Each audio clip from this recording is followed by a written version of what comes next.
On today's episode, we're going to talk about cats versus dogs and landing pages for crowdfunding campaigns. CrowdFund Genius Take 1.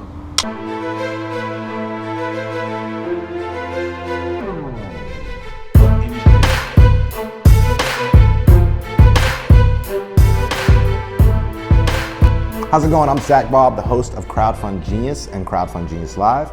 Make sure you check out our podcast. We have a ton of case studies. We got a ton of interviews with creators who have done anywhere from 10,000 on Kickstarter to over 1 million on Kickstarter. So make sure you check it out. They're sharing tips, strategies, and everything that you need to know to run a crowdfunding campaign. Also, next week, if you subscribe to our email list at crowdfundgenius.com, if you're on our email list already, good job, great. If you haven't, what are you waiting for? Get on our email list, because next week we're releasing our 3-part video series absolutely for free, which is going to kind of help you navigate through some of the problems or questions and answers or questions that we're getting as far as these first-time crowdfunders and first-time Kickstarter creators. So the 3-part video series is going to be 3 keys to crowdfunding success. So make sure you check us out, crowdfundgenius.com. All right, let's go ahead and jump into the crowdfunding question and answer section. Brandon, go. At Synapsis Energy asks, is a website required to do a landing page? What do you recommend to do a landing page? Is a website required to do a landing page? No. Do I recommend it? Yes. Now, first, let's talk about if you don't want to do a website for your landing page, what options you have. A landing page is mainly to kind of either A, share your story or get something out there, but it's also to convert. It could be a sales page for a landing page. It could be to generate leads, to build your email list, which is what I like to use a lot of landing pages for and what a lot of crowdfund creators like to use their landing page for originally. But once your campaign launches, you need to go from adding them to your email list to converting or pushing them towards your Kickstarter campaign. So if you're in pre-campaign time, Kenny, if you're in pre-campaign time, I suggest that you try to build your email list with your landing page. And what you could do is you could go to popular.me, populr.me. It's a free service, but with the free service comes some there's some downsides to using their free services, and they're a great site, so don't get me wrong, but the downside to using their free services is the branding. It says popular.me all over the place. You can pay for the paid version, but if you're paying for the version, why aren't you doing your own website? So there is some downsides, there's some upsides to it as well, that you don't have to pay for your own website, you don't have that monthly recurring fee for the web hosting or the hosting your website. But I still strongly recommend, I've used Popular.me. We built our email list originally from Popular.me when we first started out. But since we have gone to a website version, we've been able to A/B split test. We've been able to build multiple landing pages, sales pages, thank you pages, lead magnets, all of that from going to our own website. You can go with leadpages.net, which is a service that we're using now and is extremely great. I highly recommend them. Or you can just get the free plugin from WordPress, which is landing pages, I believe is what it's called. And they can also A/B split test with that. So I hope that kind of answers your question, Kenny. I hope that helps you out a little bit. Also, whenever you're building that, make sure you have your opt-ins. I went to a talk with Tim Page, actually. I'm kind of sorry, we're getting sidetracked, but I went to a talk from Tim Page at Podcast Movement. And Tim Page is one of the speakers, or I don't think he's a founder, but he's one of the employees from leadpages.net. And one thing that they recommended is that you have 7 opt-ins. I know it's a lot, but 7 different lead magnets or opt-ins on every single page of your website. So make sure first, before you build your landing page, that you're thinking about what you're going to be using as a lead magnet or an opt-in. Is it going to be a PDF? Is it going to be a free email course? Is it going to be a how-to video series? Is it going to be a contest for your product, a giveaway or some sort like that? So make sure you're thinking about that before you even get into your landing page.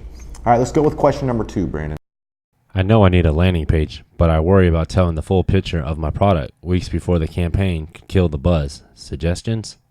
You're going to have to. I mean, I know you're trying to build up for this giant launch, which is great, but you can also show your product and build up for this giant launch. I mean, in reality, how many people are actually going to see your product before you launch on Kickstarter? Are you planning on going viral before you launch on Kickstarter? Are you going to be this huge coolest cooler before you make a single dollar? Because chances are you're probably not going to get that huge until you go on Kickstarter and until people start seeing your product, all right? So start sharing your product now. Start letting people see it now. Otherwise, why are they joining your email list? If you're building a landing page, and you mentioned MailChimp, so if you're building a landing page and you're integrating it with MailChimp, What are they opting in for? Are people just going to come to the site? And besides your friends and family, I don't see too many people just showing up on your site, just automatically clicking on, oh, please tell me more. So maybe you have an opt-in, maybe you have a lead magnet in mind, which I hope you do. If not, start thinking about that right away. You heard me just say from leadpages.net, Tim Page said you need to have at least 7 lead magnets on every single page of your website. So make sure you got those in mind as well. Just like I told Kenny, or just like I told Synapsis Energy before, make sure you're starting with that first.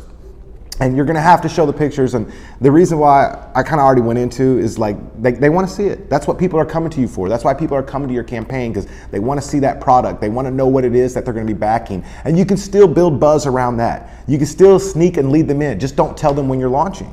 Just say, hey, it's coming soon. It's coming soon. That's why we use early birds for crowdfunding campaigns. It's coming soon. Within the first 48 hours, I'm gonna shut down this reward level. It's only for the backers that jump on within the first 48 hours. Maybe it's $29 and your regular price is $59, but you dropped it down so low for those people that are joining your email list through your landing page. So make sure you're showing the images. Make sure you're showing what your product is. Let people know. If you don't tell people, they won't come. All right, question number 3. At Cats vs. Dogs ask, who do you think would be a target audience for my campaign? Cats versus dogs. The calendar for crowdfunding, calendar for Kickstarter campaign, cats versus dogs. I'm assuming you're using cute pictures, or maybe like, the movie Cats versus Dogs or something along those lines. Your target audience, I'm not in your niche, man. I don't know what else to tell you. I'm not in your niche. What I would do, I can tell you what I would do if I was running a campaign for Cats versus Dog, the calendar on Kickstarter. What I would do is I'd start making a list of Facebook pages or Facebook campaigns that have already been successful, like, Exploding Kittens, or somebody that's already kind of been in that line, or somebody or Facebook pages that have already show cute pictures of cats, or already show cute pictures of dogs, or share a lot of that type of content. I'd start looking for those pages, start making a list of them right now, because whenever you run Facebook ads, because this is what I would do, I would start running some Facebook ads, targeting those audiences from those pages that are very successful already. Start getting some of them, and I wouldn't ask them to like my page, no. Again, we're talking landing pages, we're talking lead magnets, we're talking opt-ins. I'd start getting them to join my email list, because that's more important than a Facebook like. You only reach 14% of your audience, you're gonna end up double paying. So if you get them on your email list, that's absolutely free to send them an email. Get them on your email list first. And that's what I would do. I'd create about 26 different target audiences, 26 different ad sets, which is where you build your target audiences within Power Editor on Facebook for advertising. I'd get a whole bunch of those. I'd run a whole bunch of these ads at these different ad sets, these different target audiences, for 2 reasons. One, you're gonna start figuring out who's your target audience by who's clicking, who's converting, who's watching. You're gonna get insights from Facebook on that as well. So make sure you're following your insights to see the age demographics, the target demographics. Also your website, Google Analytics, that's gonna tell you your demographics, your target audience. But back to Facebook. 2 reasons you're gonna do that. The second reason is whenever your campaign goes live, you're gonna run ads to try to get people to go to your Kickstarter campaign, to go to that Indiegogo campaign. And you're already gonna know, because you ran ads before your campaign, you're already gonna know which target audiences performs and which target audiences don't. So make sure you're getting on Facebook, make sure you're getting on those ads to run that. All right, so for everyone else, if you have any crowdfunding questions, make sure you send them to me at CrowdFund Genius on Twitter. We're here every Friday night. We're trying to do 8 p.m. Central Standard Time, but lately we've been a little late getting ready for that. So we'll be here every Friday night. You gotta follow us on Periscope, you gotta follow us on Twitter. Just get prepared for it around 8 p.m. Central Standard Time. We're not always 8 p.m. sharp. This show is gonna go up on Monday, so make sure you check it out Monday. We're always live on Periscope as well. So if you ever have any questions, jump on Periscope, ask us a question during the show, and if we see it, we can get to it, we'll go ahead and answer it. Happy crowdfunding. ZacBob out.